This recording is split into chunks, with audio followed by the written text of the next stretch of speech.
Hi everyone, welcome to Nutri kitchen. আজ আমি লাউ ডাঁটার একটি রেসিপি আপনাদের সাথে শেয়ার করব। প্রথমে লাউ ডাঁটাগুলো এইভাবে কেটে নিচ্ছি।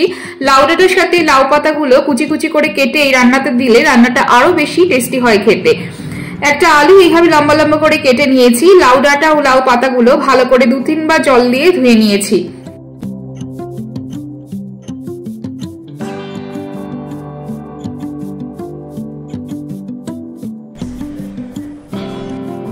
পোস্ত, সর্ষে, কাঁচা লঙ্কা আর জল দিয়ে একটা পেস্ট বানিয়ে নেব।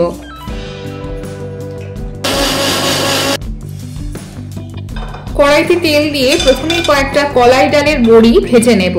বড়িগুলো লাল লাল করে হালকা ভেজে নিয়ে একটি পাত্রে তুলে নেব।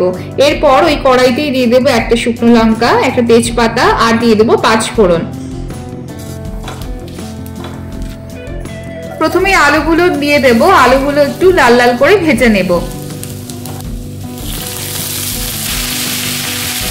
আলুগুলো ভাজা হয়ে গেলে লাউ ডাঁটা ও লাউ পাতা দিয়ে দিয়েছি। এরপরে দিয়ে দেব পরিমাণ মতো লবণ, পরিমাণ মতো হলুদ আর অল্প একটু দিয়ে দেব ধনে গুঁড়ো আর জিরে গুঁড়ো।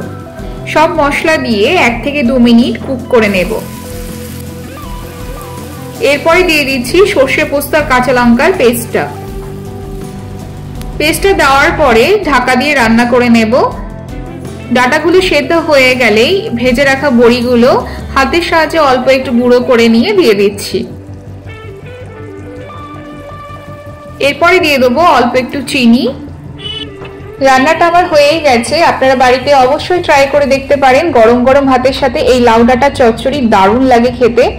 আপনাদের যদি আমার ভিডিও ভালো লেগে থাকে তাহলে লাইক, কমেন্ট, সাবস্ক্রাইব অবশ্যই করবেন। Thank you for watching my video.